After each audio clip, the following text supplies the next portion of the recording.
and good afternoon.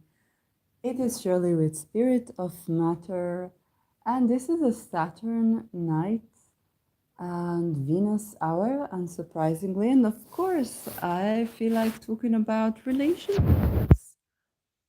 So, the ascendant is ruled by Venus and the midheaven by retrograde Saturn. Retrograde Saturn in the 11th house.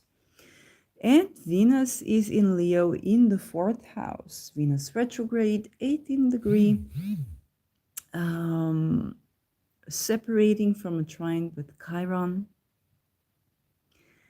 The moon is applying to this Venus at 16 degrees Leo, also applying to trine Chiron, and separating from a square to Jupiter in Taurus. As the ascendant is close to Uranus, Uranus has left the 22 degree of Taurus. Can I get, thank you, Lord. Thank you, Jesus. Thank you, Lord of the atheists. Whatever. I'm just so happy that Uranus is no longer on the 22nd degree because, Mars is going to move on quickly. Venus, the sun, is she still even like the sun is going to by tomorrow she'll be out of there. Uranus has been on the 22nd degree of Taurus for a while. And there being bombs, terror, volcano eruptions, weird murders, weird bodies discovered in buildings that are all kind of that unhappy stuff. And I'm like, the 23rd degree of Taurus is a wonderful place, Uranus. Finally, planet George has left the 22nd degree. It doesn't mean that we don't have Uranus there. It just means that it's less to kill and be killed. Okay, and then the Nikola Stoyanovich degree theory, it works, it kind of works. I actually had a series when Venus was on the square on the 22nd with Uranus. I had a series of one-page stories about a vengeance murder, and that was kind of like an alchemy of what's happening in the world. And today I actually saw in the Guardian an article about a man who was forced to pay $1.2 billion for a woman he posted revenge porn of. And one of my stories had to do with the Trojan horse that basically makes the mechanic, the cell phones and the watches and all the smart stuff explode in the faces of people who spread and watch this revenge porn. And then Aries kind of receives them in the afterworld with a lot of compassion. And they ask, what happened? She said, well, you wanted revenge porn. And that was just this one-page story, and I was like, oh my God, I've seen this on The Guardian today. So after having written this, and I was like, oh, this lovely magic works. So that was the 22nd. But now, on to another topic. That is relationship tips for those who can. So everybody, I did what everybody did. Okay, I did what everybody posted, launched some new service that they're offering on the Venus Cazimi, which when Venus was exactly conjuncting the Sun. And I said, well, I can't afford this chance to go by me and not to do something active about it. And I said, okay, I'm gonna open my books for reading. And this is in favor of your buying me like a talisman or an advanced course that I choose or something, kind of in return for the reading, especially now when the currencies are changing. So, I could ask you for, I don't know, $100. And I could ask you for $100 and give me $100, but either I won't have a way to get this $100 or I won't be able to pay with this $100, or tomorrow this $100 would be worth like completely other different amount, or there's going to be a recall of like the fiat, which is the cash money. and all those weird things. And I'm like, okay, so how do we do economy in these turbulent times? There are things that I want, and there are things that I can give.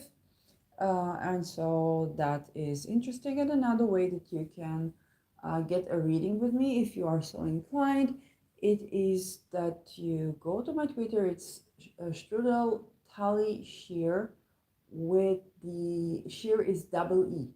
Okay, Tali with I, Shear double E. On Twitter, I post. Um, I continuously retweet the about a family that needs housing, and if you donate $300, then you get a reading. Just donate $300, and show me a green screen that you transferred the money, that they accepted the money. And why I say $300? Because this family is a woman that left violent relationship and left violent. Sorry about relationship. I'm not sure. Left violent job as a librarian. Okay, and she's neurodivergent. Her son is neurodivergent, and they have a cat, and they live in the car. And every day they have to see if they can have money for not to sleep in the street, which is very dangerous because it's not like you're traveling in the car. Sometimes no money for gas, no money for food, needing to shower and wash the clothes, and having to move the car around. It's not like you sleep a good night's sleep, so it makes it even more difficult, like to try and work and so on. So this is not a trip. There's a difference between being homeless and traveling. Okay, so if you give $300, now they have leverage to have at least a couple of days where they can rest, where they can sleep, and that's more leverage. We want to get them off the day rent. Okay, just have more solid stuff. And it's very difficult if you can't afford to do this. I can get it, but if you can, then that will probably be one of the best things you can do. And you get a reading from me. You donate to them, the money doesn't go through me, and you get a reading from me. So that's what I do. What kind of readings I give? So everybody's asking about relationships now. Yes, I do relationship readings. I work with the composite, the synastry, your natal chart. I do see. I will look at the synastry that you give to me. And I want to give you a good tip. If you give me this synastry without asking for the person, okay, so you found it some like this, unless it is like a red lights that you're concerned about violence or abuse, then I can't guarantee that I will see everything, but I will give you red lights if I see them. Then it's very likely that the answer as to whether this is a good connection for you is no. But we can look at the charts to see why are you drawn there. Usually there's an outer planet involved with an inner planet, either in your natal chart or somewhere around there. And I can tell you which is which, and then we can get to what needs to be addressed. And from there you can go on in whichever way you choose. It's a one-time reading. I'm not going to go through like sessions and sessions. It's not a like it's not a psychological, so that I do. And natal chart reading. So yes, I do natal chart readings about relationships anyway. I'm going to look at your natal chart. Pretty much most questions that you'll ask me that are phrased in the sense of what's the set of directions that I can go to in that particular topic in my life are perfected for you by Time Lord. Usually people come to me with their perfected year Time Lord question. So people will ask me about career. I'm like, oh, they are in the 10th house reflection or eclipse stuff. So the eclipse will trigger the cardinal axis, that is Libra, Aries, and Cancer in Capricorn. So it's very likely that one of these plays a part in your question. Now, because the eclipses are ruled by Mars and Venus, which are to do with relationships, it's very likely. Now, which question I might find it difficult to answer to you if you ask me about gender, if you're like confused about, gender or type of sexuality, this is a question that I think is um, more fit to other queer astrologers. So, like, I'm of two genders, but I don't like profess in queer theory or queer readings. I just not an expert in that. So that is less something that I can, do. But then any questions, it can be about career, it can be about, um, even adopting a pet. Okay, we can look together what not good for you. And there is the upcoming year, whether it's your birthday or not birthday, whenever you come to me, it's like we just take a look at what's up for you. Okay, what perfection year are you at? What perfection year will you be? If it's around your birthday, yes, we can also look at the solar return chart. I don't do only solar returns. I will look at your chart. Okay, because we want to get somewhere. We want to see more than one chart. So yes, and I might look at your moon nakshatra, which is something that's relatively new even to me. It's not a reading, it's something that I integrate to the rest of the stuff. And that can give you kind of additional story that you may relate to, that you may find ease in, or whatever. So those are readings that I give. That is what I can offer. And then, I'm Strudel Talishir on Twitter. You can DM me. You have to contact me. Okay, I will not contact you. I will not offer you readings. I will not. And it's very easy to see because you see that I share, this the family that needs housing. I continuously share that. It's very easy to identify that this is me, and that's just like the way it goes. So now for today's topic, and that's relationship tips for those who can do relationships. And I want to talk about something that is not even astrological at first, but connected with the astrology. And this is something that I call in praise of the grocery list, especially now at the time of eclipses. What is in praise of the grocery list? And this is a teaching that is not about recovering from abusive relationships or relationship green and red flags. No, this is a tip that is about relationships outside of the abuse or violence or anything like that. And this is highly important. It's not that you cannot use or adapt this tip to other types of connections. It's just that this one is meant to people who are not having those type of problems and do need the centering. Okay, the centering that you need on your path when you're dating, when you're doing like this stuff. And this is why I say relationship tips for those who can. So what is the grocery list? The grocery list is basically what I want,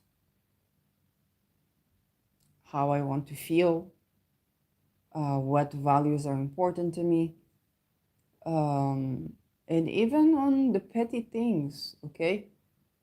The physical compatibility. It's not a course to say I want physical compatibility, whatever that means for you. And it's important that when we set that, we are also accepting of the places where we're superficial, and we are just radically accepting that we're not trying to work on that.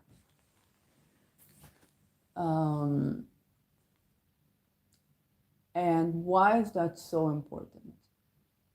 when you have this is what I want, think of it as an anchor.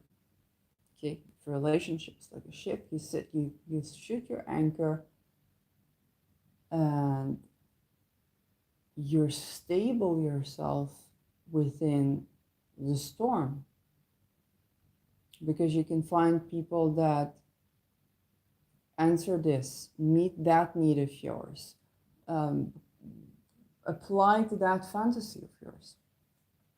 But at the end of the day, there are some things that if they are not answered, you can't mold. Yeah, you can't mold the person into whatever structure you want them to have. You can't, like if somebody answered that, and they're, let's say, smoking, and they don't think about quitting smoking.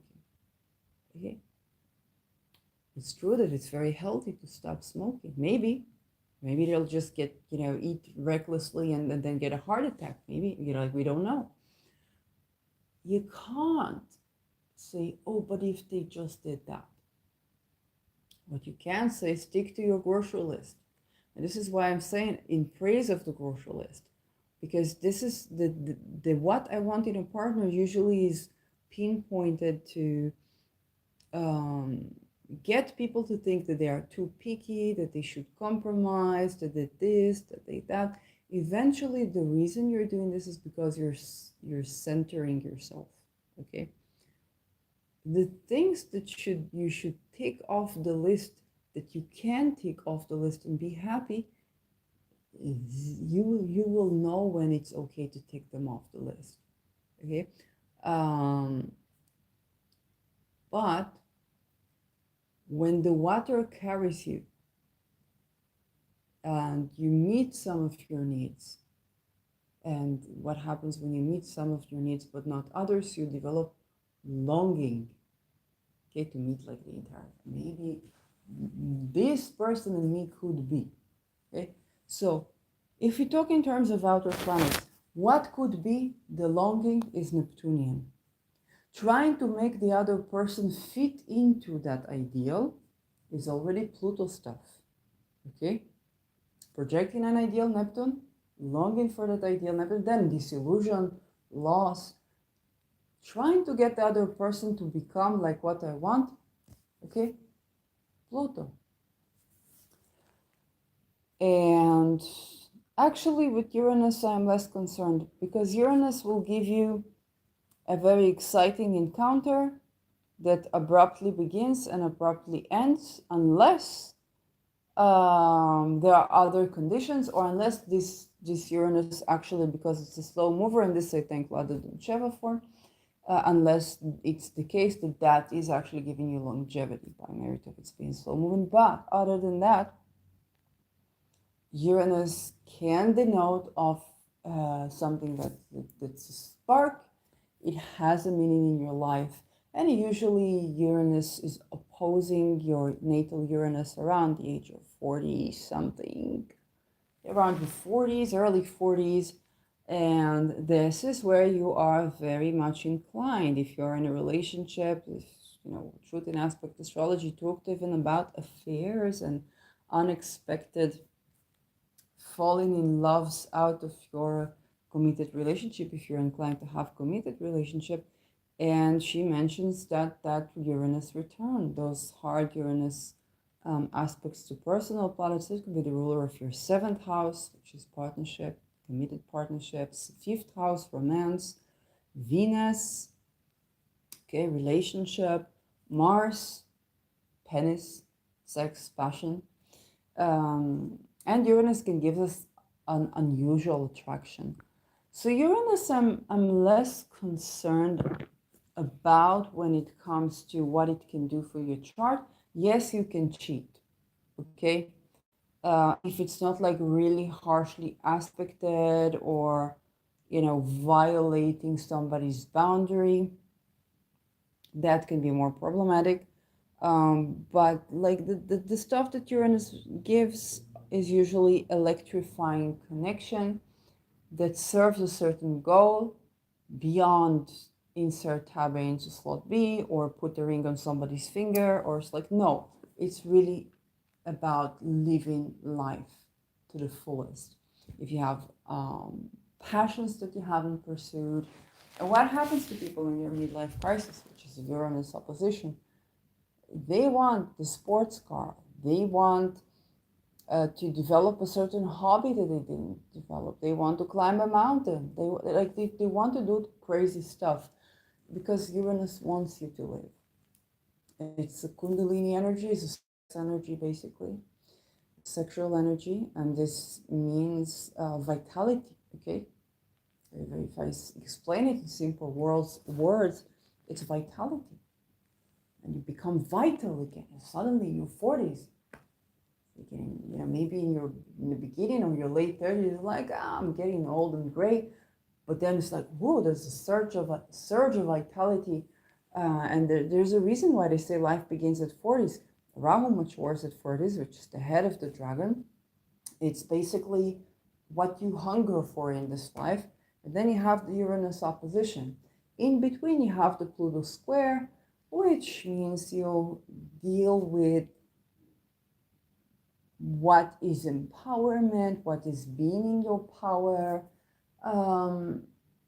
what is transformation processes, like all kind of like deeply evolutionary stuff.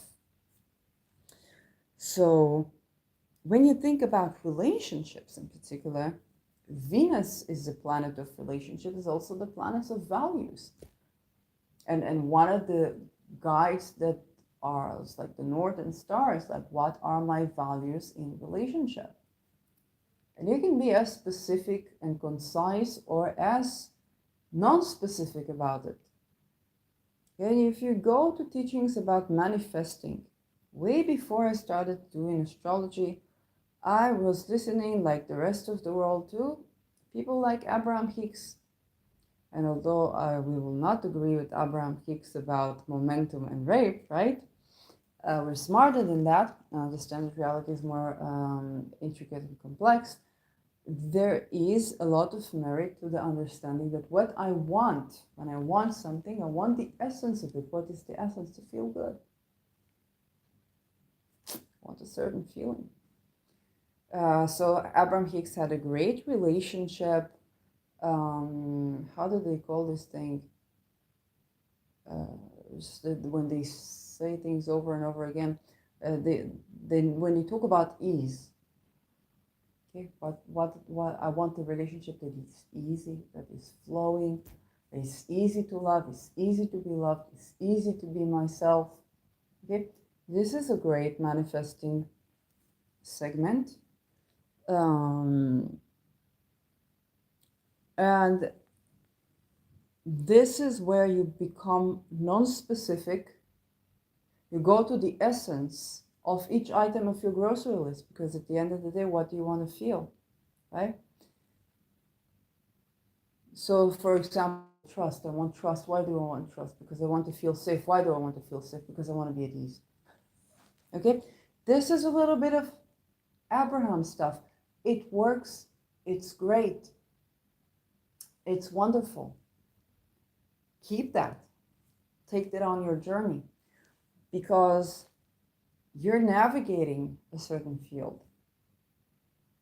And as you have your values, which now we are rethinking about the values, we are coming back to values and bringing them back, to the front. We have a new Eurekas, okay, sudden insights. And a lot of us are getting ready to slowly plan their manifestation again, to manifest again, to plan the manifestation, to kind of feel what is the essence of desire. In astrology, there is a conversation. I heard basically Gordon White and Austin Kopok talk about this when they talked about Venus retrograde. It is like a ceremony of burning of desire, of burning of the desire that you don't want. And Austin mentioned being accepting of ambivalence during Venus retrograde, which I keep in mind. It's a very useful trick. And um, and how we're burning off the desires that no longer serve us to get to the essence of things. And as a person before they did astrology, did the like manifestation stuff, I'm like, this is Abraham Hicks, the essence of desire. Okay, you can do it with the Indian ceremonies and fire ceremonies. Or you can do this in a more secular way. It's like, what is the how do I want to feel? At ease. I want excitement. Why do I want to feel excitement for? I want a breakthrough in my life. I'm bored. Okay? Okay, I'm bored. How does it make me feel? Frustrated, stuck. I want flow. Why do I want to feel flow? To be at ease. Okay? And then you get to the essence of it. So for me, the word ease comes. For you, maybe, I don't know, something else. Not gonna project my values onto you, but you gotta do this, or you can do this. You're invited to do this, and that is the non-specific. As you are at ease, set yourself as you are at ease. You set that ease momentum, vortex, or whatnot. I don't know how it works with a fire ceremony. You tell Ganapati, I want to feel at ease and remove the obstacles. But the thing is that as you go there, suddenly, now you're getting more specific. Now you're getting, I want to be at ease. I want to be on the path of being at flow and to be at ease. And I want to invite into my life that which is on the path of being at ease. Now you're starting to run into situations, you're starting to run into people, you're starting to run into things, and then you suddenly maybe there's a certain type of body type that you've always been attracted to, and you've judged yourself and you said, okay, this is superficial, people come in various shapes, and then you find out that body type kind of had a very good physical compatibility with you. So you're like, oh, there was a good reason for that. Okay? Or maybe the other way around. People expect you to say, what do you do with this person? They're not as tall as you, or they're way taller than you, or they are, like this or like that. What are you doing with this person? And you say physical compatibility. Today, with the technology of today, you can add something to the penis. You can make narrow the vagina. You can contract your muscles. You can do this. You can do that. But there's just something about the energy. I feel at ease with them in bed. Okay, I feel at ease with them outside of bed. I feel like they are a good friend, and they are a person I feel at ease with. Like what is the size or what is the this? It doesn't matter. It's like there's this radical acceptance, and then we do the things that we can do to solve this technological, and that sense of supposed awkwardness actually makes me feel more at ease in bed. Okay? And that's what works for you. Okay, so that is what the part of the burning of desire, or the Abraham Hicks, ease place. It will come out differently. So the specifics will begin to come, and that can both change the essence of the grocery list, okay, the items that you come with, the items on the list, or they can validate existing items on the list. Okay, and so when you begin with this essence and you allow things to get specific and you return to this essence, this is your value, this is your anchor, this is your, vortex, I don't know, the point of manifestation. And whatever is not fulfilling that, or is fulfilling that only partially, gets off the grocery list. Okay, you shed the people.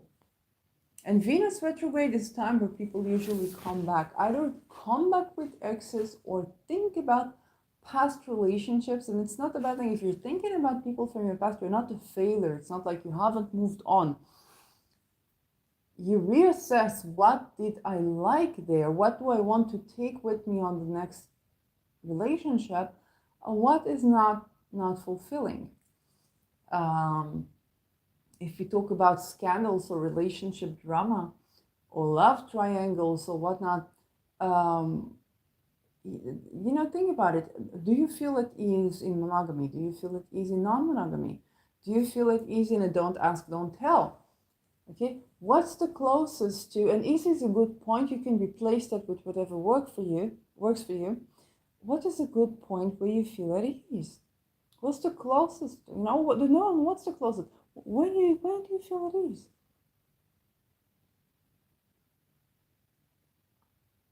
And that's when I talk about the grocery list. That is the grocery list. It's simple. It's simple. And when what you're tackling with is not, God forbid, life-risking issues, and this is why I say relationship tips for those who can. And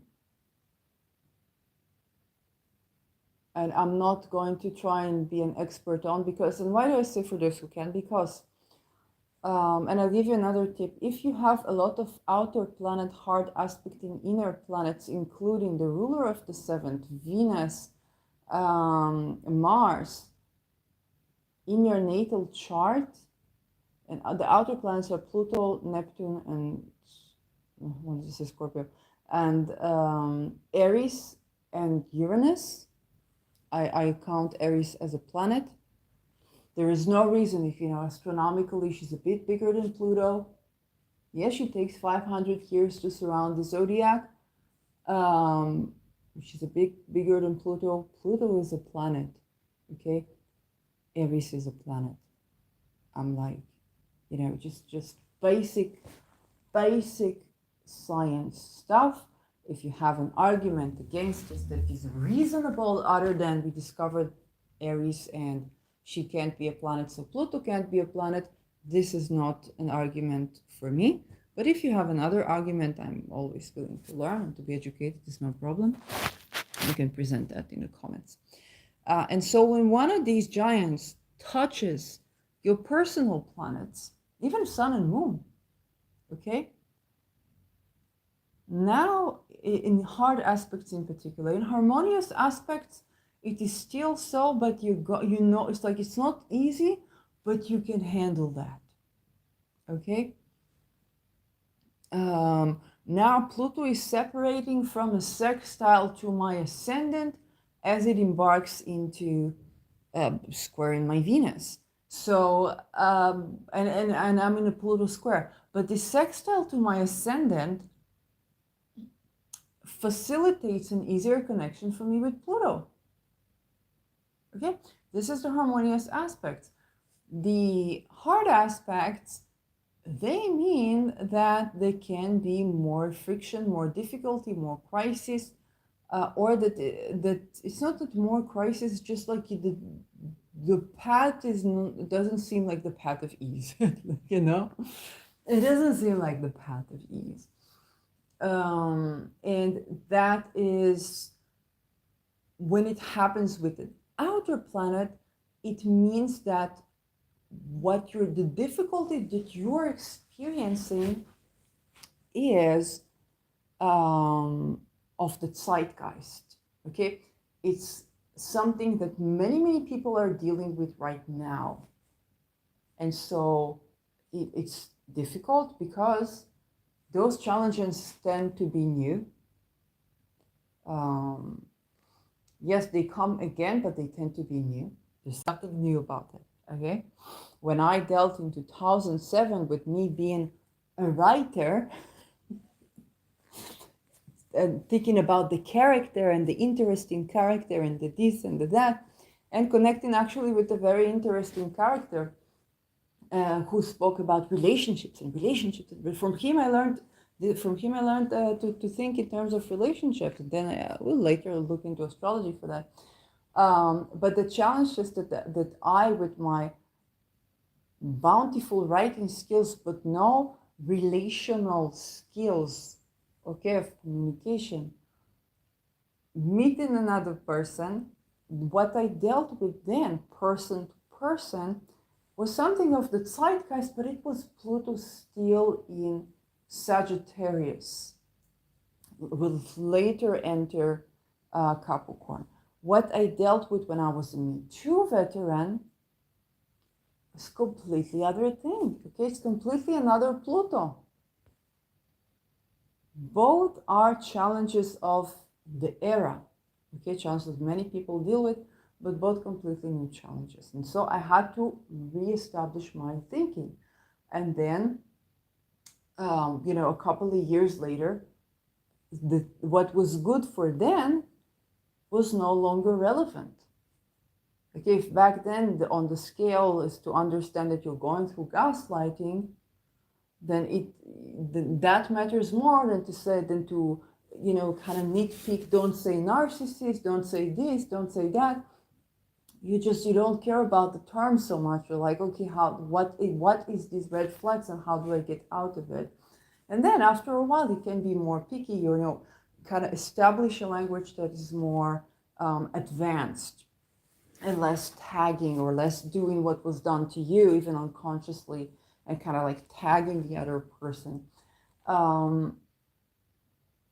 When it's hard aspects, the words gaslighting, the words that, or even a sense of loss and grief. For example, we recently had COVID, which is still active. And I tend to believe that, yes, there is COVID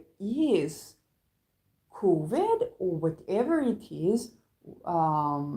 It's just that, what they say helps for that, we already know is problematic. Germany forced Pfizer to pay basically kind of shilling, which is basically compensation for the people and the families of the people that were deceased as a result of the vaccine. But COVID is in itself, I don't think COVID doesn't exist. I definitely think, there are many weird things happening, but I don't deny that people died, okay? And the thing is, COVID was a lung issue. For a lot of people, what they experienced in relationship was not that their partner doesn't see them necessarily, okay? But society doesn't. Because what happens when you have COVID? You then have long COVID, or if you get it from the vaccine, you get tired, you can barely get out of bed, and usually, like, even if you're a young person, so people don't understand why you cannot work the way you could, why you cannot operate the way you could. And so what people with trauma used to deal with, now everybody deals with as a global pandemic, okay? Grief has to do with the lungs. And so it's kind of like you're grieving the isolation from a society that doesn't understand what you have, that has moved on from COVID, unmasked, whether it's good or bad, like unmasked and this, don't booster shoot me, don't shoot me, but also that does not give place to the people who are still dealing with, compromised immune system in general and, with COVID. And then there's this sort of grieving. Here's isolation is grieving. That is another form that can affect relationships. And sometimes it's not your partner, but actually something that you sometimes even and your partner are dealing with society. It is still outer planets to inner planets in many cases. I'm not saying all, many cases. And so what you deal with in your relationships, what you deal with intimately, or what you and your partner are dealing with, is now part of the spirit of the times. And therefore, there are no doctors, no psychologists, no shamans, and hardly any astrologers that can say more than, okay, this is something that's been going on. We don't really know what to do. Okay, and that includes me. It does not exclude me. And this is something very important for me to set straight, because we are in the process of changing, and so am I. Right? Pluto is now squaring the nodes in 28 degrees Capricorn, retrograde squaring the nodes. And whenever the moon triggers this, then we have pivotal transformation. We learn another piece of the puzzle, another piece of the puzzle, another thing is exposed, another thing is exposed.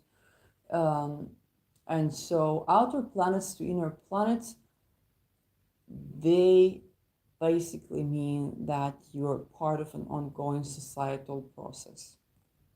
Okay, if there are hard aspects, then for me, when I see this, is you would need a very strong either chart or ability to cope with things, regardless of the chart, because those outer planets to inner planets can manifest as, I'm going to say the V word, violence in relationships. Okay, they can be lethal, they can be deadly. And this is important for me not to gaslight you about challenges that could be. If in the best case of the word, I'm wrong. You managed to go. I read recently a book about a dolphin. Okay, and the dolphin was said not to go outside of the tribe, and then he did go outside of the tribe, and he came back, and everybody thought he was dead. But no, he came back. He made a journey, and he came back, and he was alive. Okay, so you could be that dolphin. That being said, if I'm going to paint rose-colored glasses and tell you nobody has ever died doing that, I'm no different than your government when they tell you that you're, that and that shot is safe for you, when they've already seen a lot of deaths. So outer planets to inner planets, this is where things can get quite difficult. Okay? For example, Venus-Pluto position. There are people with Venus-Pluto position that love this. They love this. It's intense. It's this. It's that. And there are people with Pluto-Venus opposition that look at it and like, what am I going to do with this? Okay, Venus is about value. Pluto is about transformation and power, depth in power. I look at my own, both 7th house ruler and Venus Pluto position. As much as I do love Pluto, I'm like, for a relationship to work for me, I need to be in equal power. And yet these oppositions means that I'm attracted to places where there has to be transformation in society, because this is Pluto, for there to be a healthy equilibrium of powers. So this is problem. And there and with the opposition, there's crisis involved with this. And I'm like, okay, so how do I, like, when do I get to have ease in relationship that is sustainable and long term? Okay, I don't have an answer for this. But if you don't have these challenges, then I'm telling you, stick to your grocery list. Don't, one of the things that when a person like me that deals with, that type of difficulties, field after field after field after field, sees with ease is that a person that doesn't have these things is getting worried over a text. Did they text me? Did they not text me? Did they stick to your grocery list? I want a man to court me. I don't want a man to this or that, but I think it's not feminist. You want a man to court. Stick to the man who courts you. Stick to the man who courts you. Okay? I want a woman that doesn't play games with me. Good. Stick to the women that don't play games with you. Okay? Like, none of you are in lethal condition. Nobody's gonna die. Nobody might get killed or kill somebody in your relationships. Like, you know, it's not life or death for you. So I'm looking at that, and with zero judgment. It's not about judgment. It's just about, I can clearly see how sticking to what you want and saying, is this what I want? Yes, no. Is this partially what I want? Then it's what I say also to non-monogamous people. If you want something and you're with this partner, somebody, the fact that you have a desire, okay, it's not just the secret Abraham Hicks. You have a desire. Comes Uranus, okay? Comes Uranus, comes Rahu, comes 7th house perfections, comes 5th house perfection. Your desire is going to get a life. Do you want to fall into cheating, or do you want to become aware that I have this desire?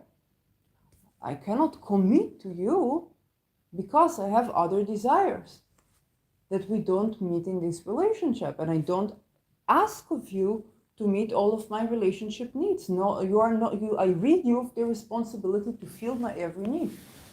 I do not hold on or lean to, or I do center myself and remember my desires,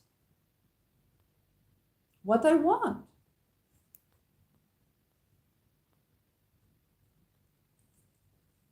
I do remember. I don't shut myself off. Even I, with all of my relationship difficulties, comes men that I'm at ease with, the trust is easy with, the respect is easy with, it's sustainable. Everything goes out the window. Everything goes out the window. Of course I'm with this man. Of course I'm with this man. Want to travel, see the world? Of course I do.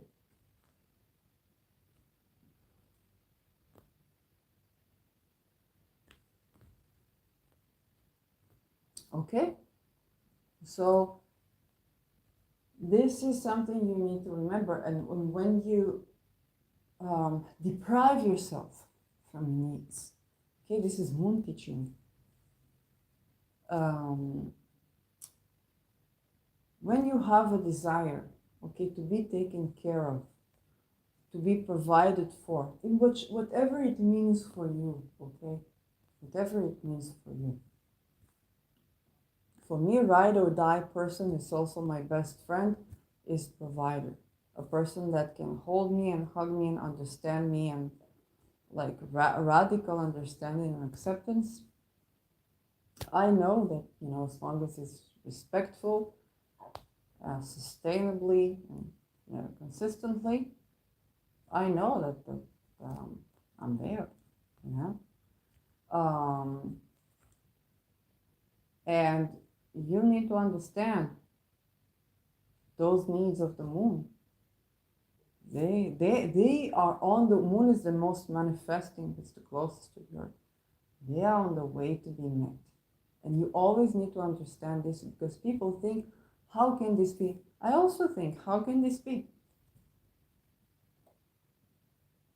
Even in times of my life where I felt, okay, I'm going short on trying to deal with my relationship issues. Like, I had a weird case with a psychologist that fell in lust or fell in love, or I don't know, and he had sex, but with the energy. And only I spoke anonymously about what happened, and a shaman healer said that this is astral sex. I'm saying, this is astral sex. I didn't even know it. But then that psychologist was violent, and I'm saying, if my clinically trained psychologist that learned in the academia, is a doctor, if he is violent, he's professed in traumas, like he knows he was not. If he was violent to me, I go short on trying to solve this. Like I don't know what. I'm retired, you know. Let me tell. I kid you not. This was not the last word of my intimate life. And yet I'm still single. But the thing is that you can't deprive yourself of desires. You can't deprive yourself. They are on their way to be met. And it's an optimistic thing, but it's also, it's not bad. It's also something you need to take into account, because if you settle for something and you deprive yourself of your desires, comes Uranus, comes Rahu, comes perfection for your seventh house lord activation, fifth house lord activation, Venus, Mars, Jupiter, or Lilith even. Now what are you gonna do? Now what are you gonna do? You're gonna fall in love with someone that you cannot be with, or you're gonna cheat with someone. And people say, no, you don't just cheat, so you don't just fall into cheating. Well, you know, if you take into consideration the astral sexy thingy, sometime, boom, you feel something. You don't even know who it is. Boom, something. How did it even happen? How did they even get to me? I don't know. Okay, those things happen. Those things happen. What drives them is deprived desire. Deprived desire is eventually is cheating. Okay, because it's like you cannot hold it anymore, and then poof, something happens. Okay. And when you take the astral sex into account, oh, the world is crazy. I do tell you to keep cautious when you interpret these things, because unless it's like, what my psychologist did, he said this was him, and so on and so forth. Other than that, it's not, you don't know who is who, and there is non-specific return to sender, boundary enforcement when needed. And there are many ways to do that. You can look it up. But other than that, deprived desire creates cheating, creates failed relationships, creates miscommunication. It's not realistic. It's not realistic. Comes Uranus, comes Rahu, comes perfection year of your 7th and 5th. It's not realistic. And so, it's true that you can discover new desires in many ways. Even 12th house. 12th house, yes, it's exile, it's hospitals, it's jail. It's also the bedroom. It's also hotels. What do you make in hotels? Sex. Okay? So it's also the bedroom. And it's also what we didn't know that we didn't know. Sometimes you have a sexual fantasy. It's only when you touch yourself, something like, oh, I fantasize about this, I fantasize about that. Or you meet this person and suddenly it's like something you didn't even know you're attracted to. It's like, oh, that's happening. That can be from the 12th. And if it's good aspect that it's not a hidden enemy, but it's just a nice, good fantasy, which is deep and so on. Can be spiritual, can be astral as well, but can be physical too. And that is something that can also happen to you in your life. Flexibility is so important. Flexibility is so important. If you're highly Plutonian like me, like having Pluto opposition, Venus and the ruler of your 7, then flexibility is difficult, but it's still important. Okay, I don't have solution for all the things. And as you focus on you, there's also, when I do reading, I focus on your natal chart if you come to me for a relationship. Why? Because this is where we can make progress. I can see a chart that you show me. 99% the reason that you're showing me this chart, okay, unless we've gone through a process together, 99% you have either an obsession, a longing, or a sudden excitement that you feel like you want to get validation from me, and unfortunately, I have to let you down. But yes, there can be the cases where there's some potential, and there's some cases where you kind of like it might not be lasting, but it's going to be something fated on your journey. I've had some clients like this, and it was very confusing even for me, the astrologer, to read the chart. But those are also things that happen, you know. It's something along the journey that is a part of the experience of growth and learning. So, but all in all, I go back and I emphasize this point of the grocery list, the manifestation. You can write, you can write a letter, you can do a vision board, you can meditate, you can, all of these things are very good. A rampage, that was the rampage, relationship rampage, Abraham Hicks, listen to that, it's very good. I listen to that a lot, I might listen to it again. So while right now is not a good time to enter a new relationship, it's good to kind of like purify the grocery list. What do you manifest? What do you want? What do you want? Okay, we're entering a new moon, but you must pay attention. The new moon will be with Mars still on the 22nd degree of Virgo, okay, and applying to oppose Neptune. So this is not a new moon necessarily. You might want to wait until you see the moon. Mars moves out of this degree, and then maybe you can do some manifestation. You want the moon in good position to do like a ritual or something like this. Venus is retrograde, so again, I would not necessarily manifest with this, but what I would do is get to understand what is my grocery list, and it can be something very simple like setting, I want to be at ease and allowing things to come and flow naturally. I do adopt the tip by Austin Coppock to accept ambivalence, because this is a time where we are ambivalent, and allow things to unfold. My opinion is that all in all, the sense of ease entails a certain wholeness even with what is not whole. Okay, for example, in relationships, there are things you like about your partner, there are things you don't like, there are things that are more difficult for you, but all in all, you wouldn't want to be anywhere else. Okay, that is a more realistic, practical notion. Okay, to be unrealistic is also, it's not only to want everything to be perfect. To be unrealistic is also to deprive yourself of desire. Must remember this about anything, but also about relationships.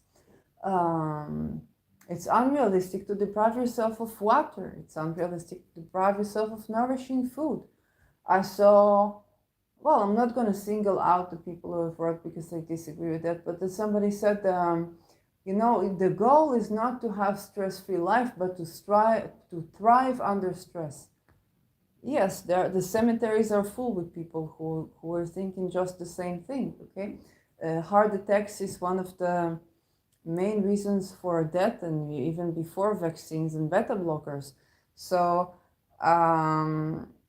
yes, it's a good thing to practice resilience. Yes, it's a good thing to learn to dance, to dance in the storm. We also know that there are societies that live a way more relaxed life and are glowing and have good skin and live long, and maybe we can learn from them a thing or two about changing the structure of our life to a less strenuous one. which I think is the lesson for West, especially in the industrial age. It's not about resilience. It really is about finding the make a life while making it, like make a life while making a living. So yeah, and that is important. Okay, and this is already a zeitgeist. Okay, it's a zeitgeist. Because if you take the notion of grow resilience, don't expect life to be easy, just grow resilience until you thrive even in difficulty, it may fit particular people. Maybe the person who said that this is exactly what's right for him. But um, um, taken out of the context of the spirit of the times, it can be a very valid saying. Taken into the context of the industrialization, white slavery as well, not just enslaving other people, just white slavery. And the average American is working 2 to 6 jobs and trying to and moves his car from one RV to another 2 to 6 times a night because they don't have a home.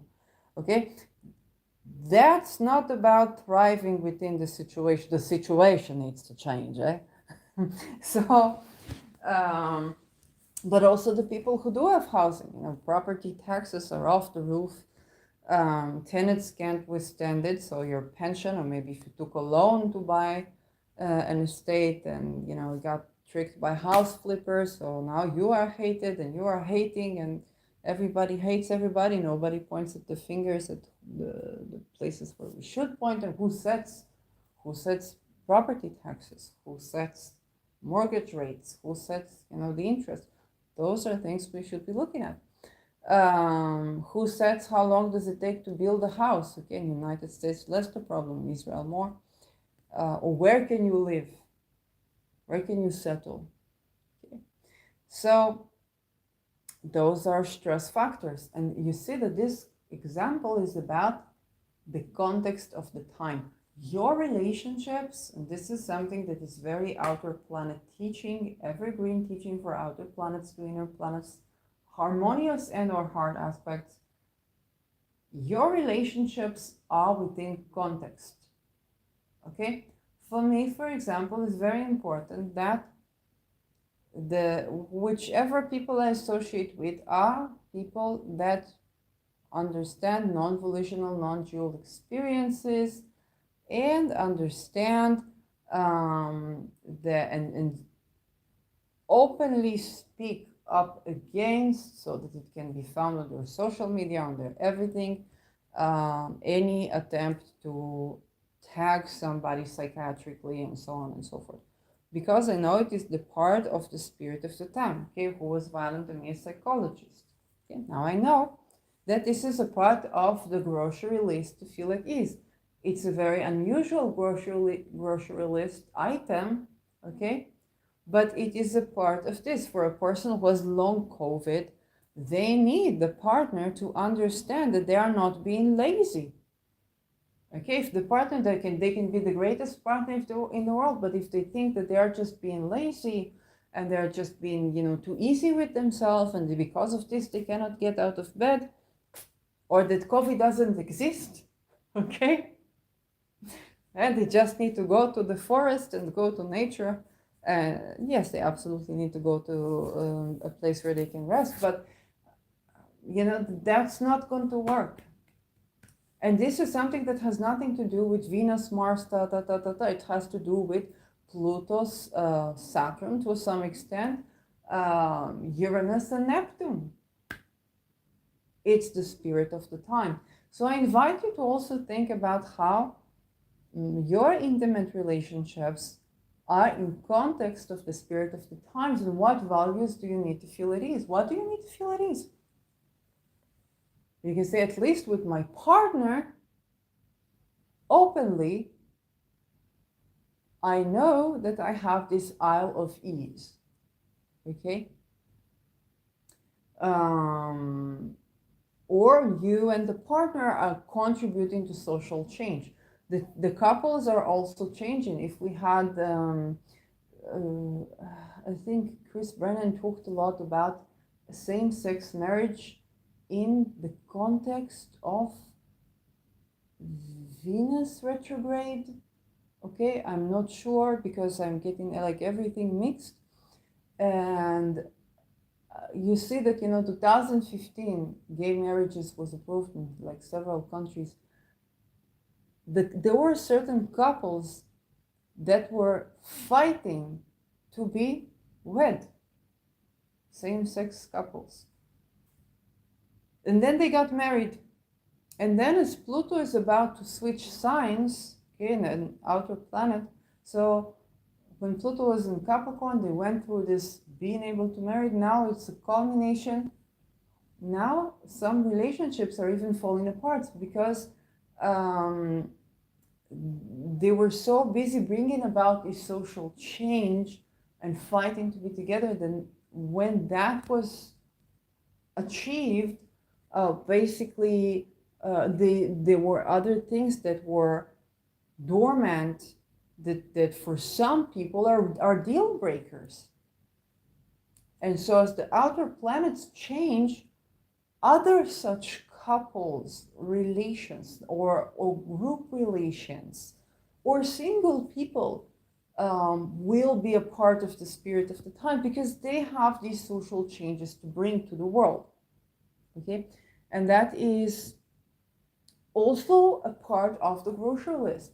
One thing I understood, I woke up with a couple of days ago, which was basically I was dreaming about two giant ships. Like I know in Netherlands they put the refugees in like these giant cruise ships, and I saw a ship, like a small ship or a mini yacht or whatnot, traveling like from right to left on a canal or something like this, or on a sea, and then these two giant refugee ships. And whether in contact with this or not, ships are relationships, this I know.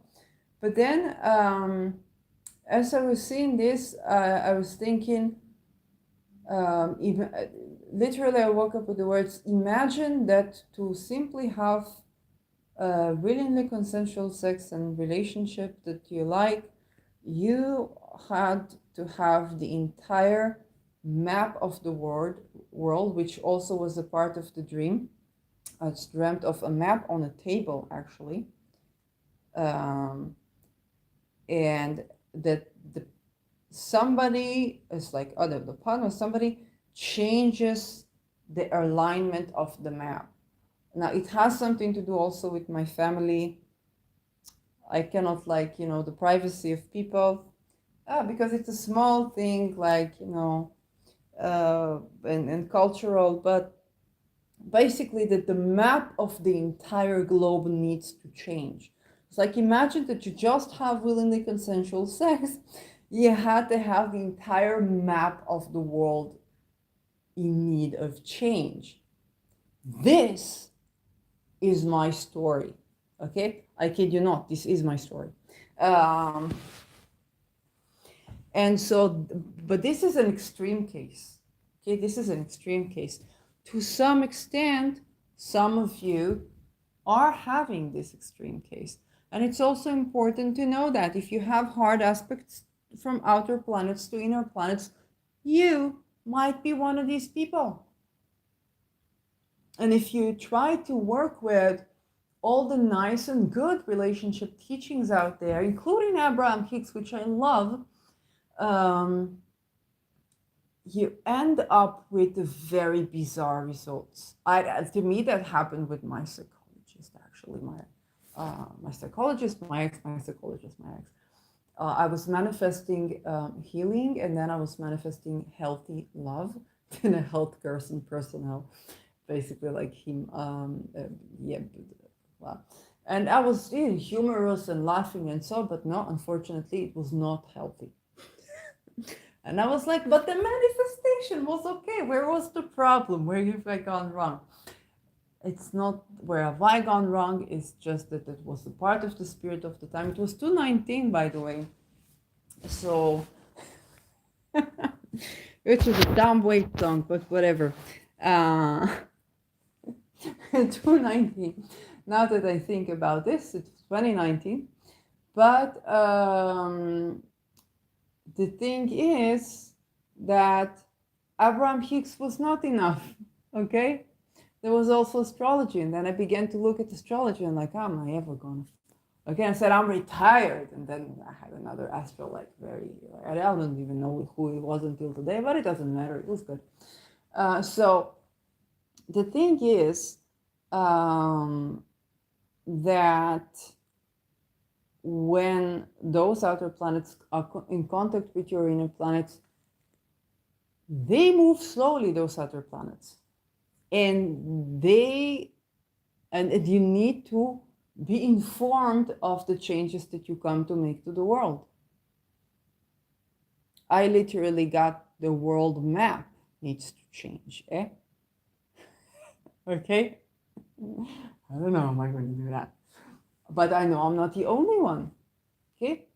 The world's map literally needs to change. I don't even understand deeply why. But I totally understand that there are things that, I'm also living in, I'm half Dutch, half Israeli. And as Israeli, we are sitting on land that people lived here before. And now there is even the question of separating lands between secular and non-secular, or Orthodox and secular. If you live in the United States, you sit on land that people lived there before.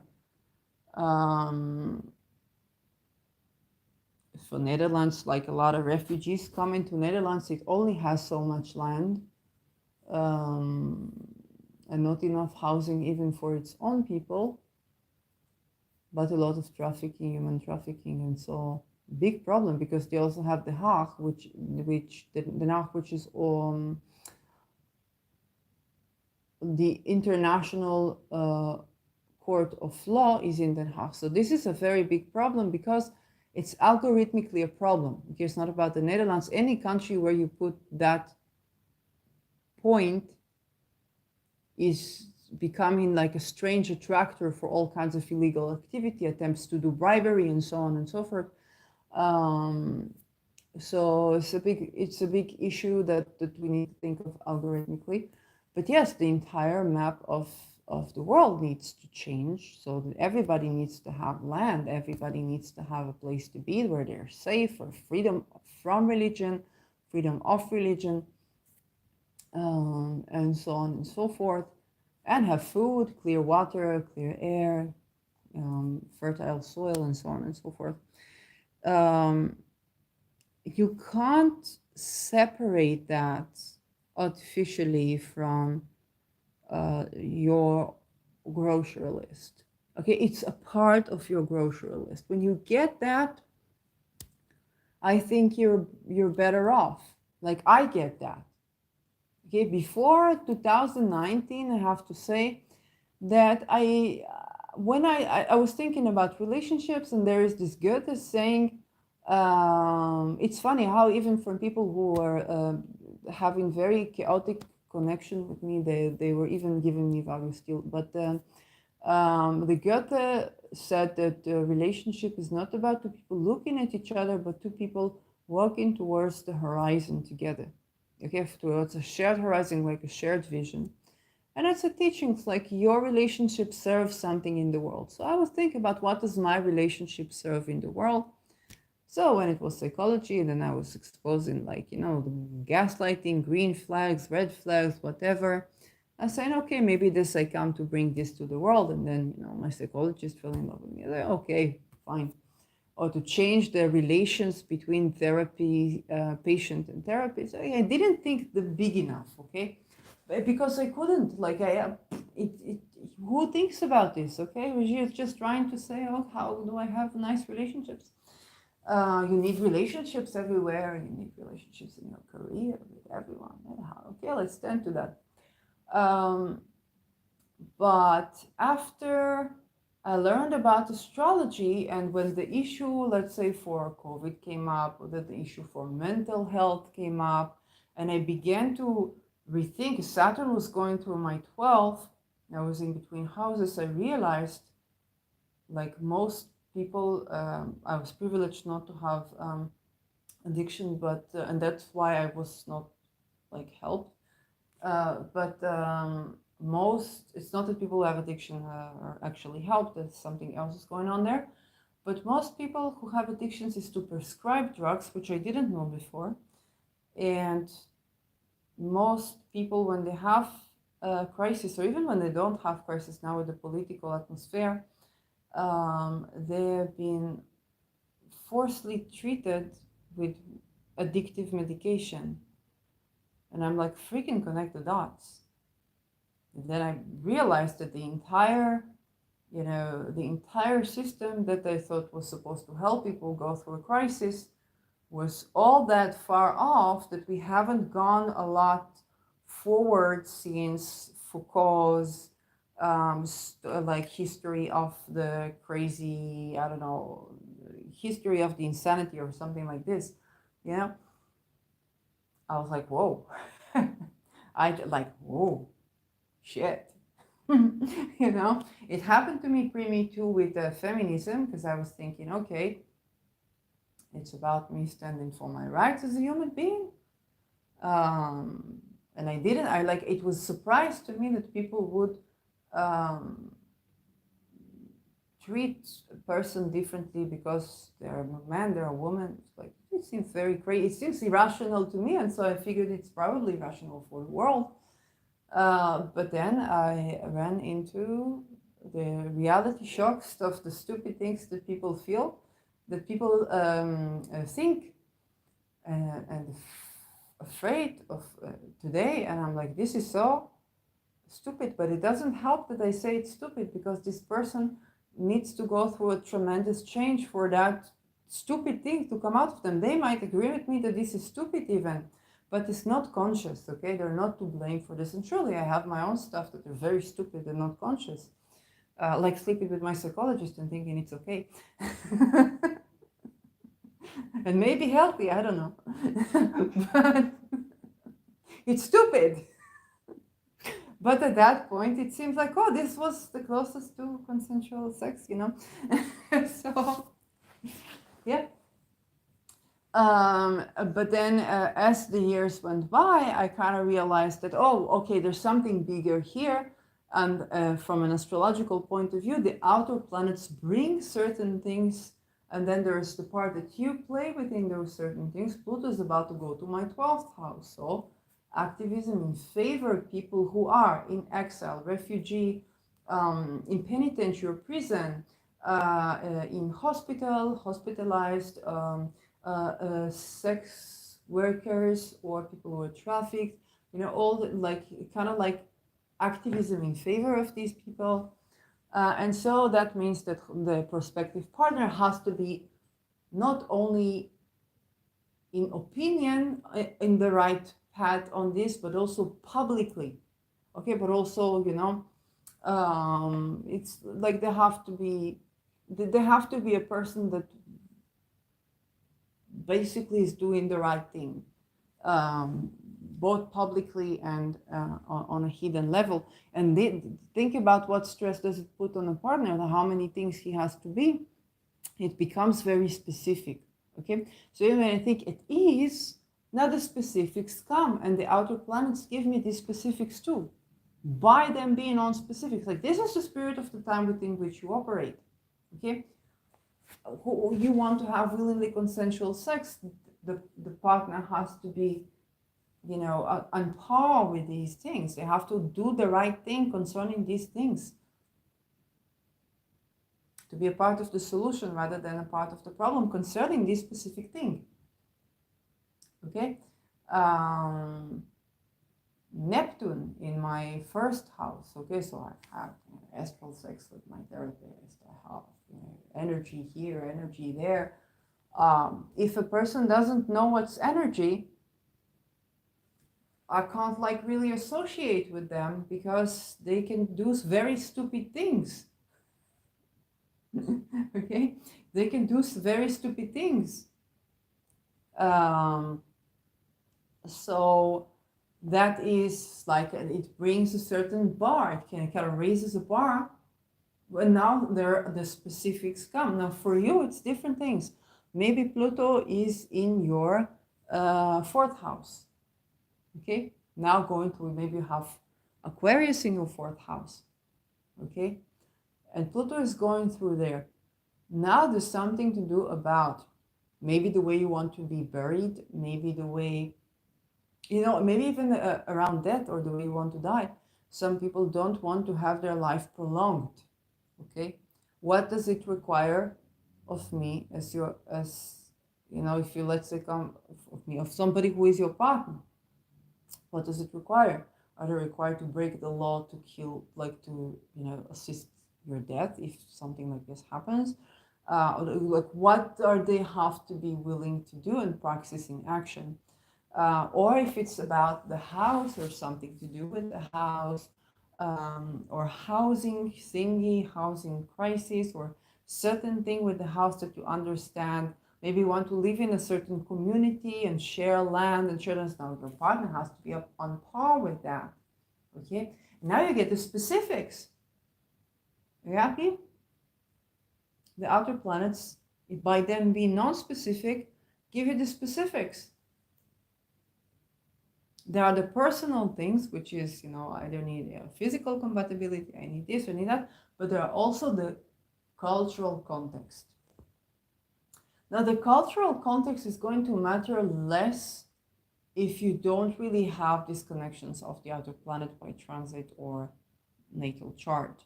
If you're not particularly an outer planet person, then I say what I said in the beginning, stick to the grocery list. Stick to the grocery list. And I want to tell you a story about, what seems superficial was actually deep. I had a friend in university. She was studying humanities with me, politics and governance, and she wanted to date a person who is studying electric engineering. I didn't know why. I didn't understand why not physics, why not this, why not that, no, electric engineering. And it seemed very superficial. She was dating people from that department. And one day we talked about this and she said to me, listen, my head is around humanities, around art. I need a partner to be interesting to me. I need him to complement me, to give me something that I don't have. Engineering is something that I don't have. Okay, it's the other polarity. Again, if you think about physics, which I was looking at physics and I was saying, a guy that studies physics is like a girl with big boobs. Okay, I'm not gonna outrule a person if they don't have that big boobs, but it would turn my gaze the way big boobs would turn the gaze of a person who is attracted to big boobs. And as I was thinking about it, I have some of humanities and some of the logical aspects of being able to understand the theory behind those things that are more like cognitive. And so in physics, there's a lot of spiritual. Yeah, I'm doing astrology now.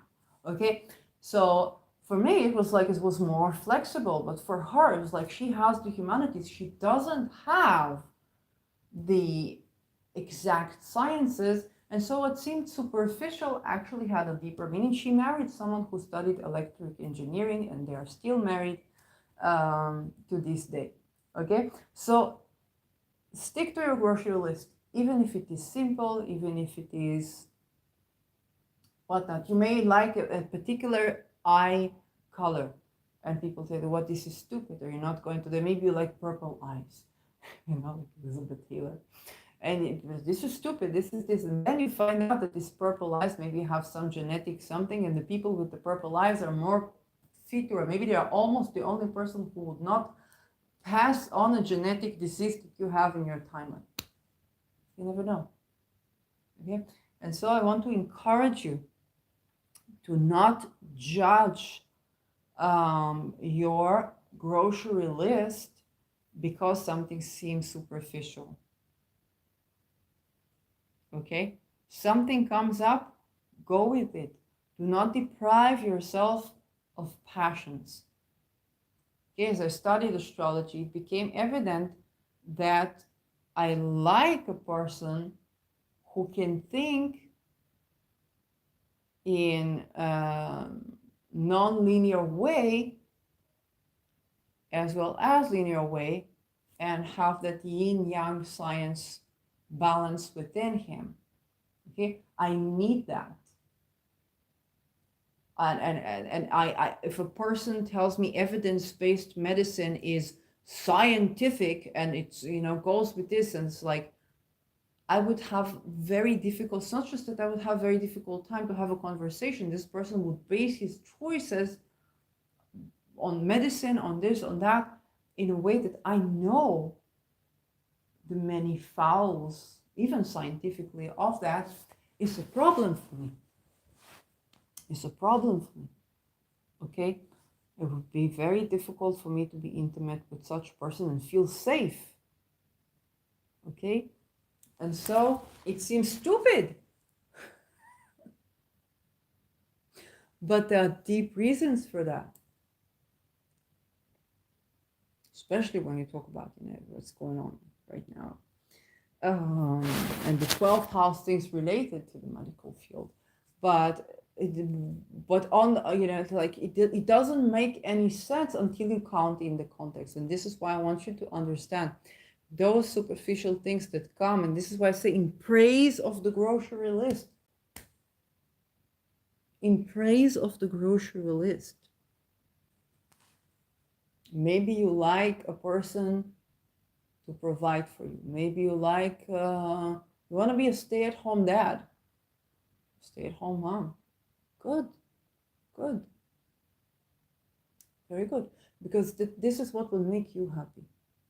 And at the end of the day, you're a much better person when you live with the person. This is not about being PC. It's not about satisfying others. Oh, you are this is the person you go to bed with or not go to bed with. Maybe you are asexual or even aromantic. There are so many types of attraction and liking and non-attraction that are also at the heart of of values and what we need.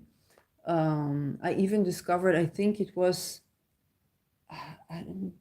I don't remember how it's called, lit romance. No, lit romance is where you're like interested in a person and then suddenly you're not interested. And then the person can get hurt and you can feel like a jerk, but you didn't mean to abuse them.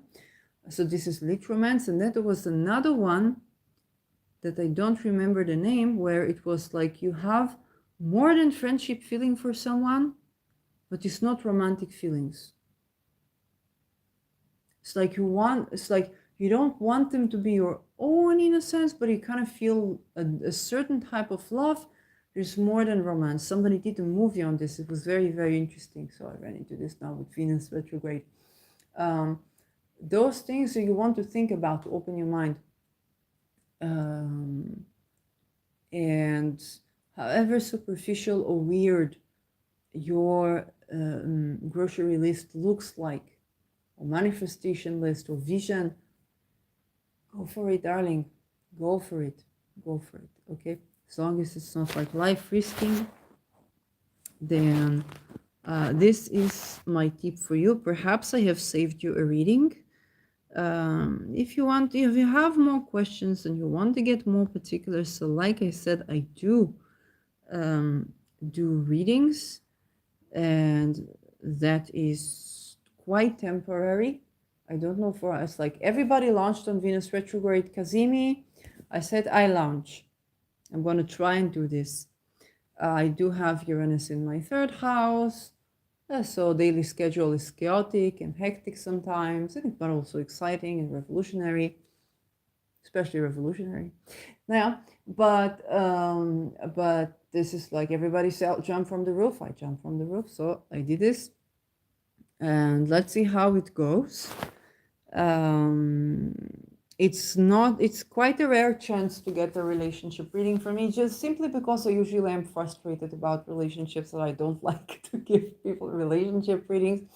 But now I feel I'm interested enough, like in the problem solving aspect of it to do so. and that can be quite temporary. So I'm quite good at this. Okay, I'm quite good at this.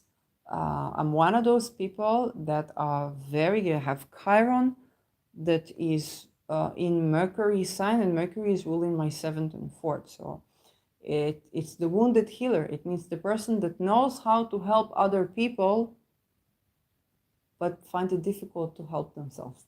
Okay, so I'm quite. This is also why I don't often give relationship. It's frustrating. It's frustrating to see how simple are your problems. But it's also a good service because to me they seem simple. Okay, to you they seem like, oh my God, how do I solve this? And so we can be compatible and I can provide value for you. So yes, good night and such.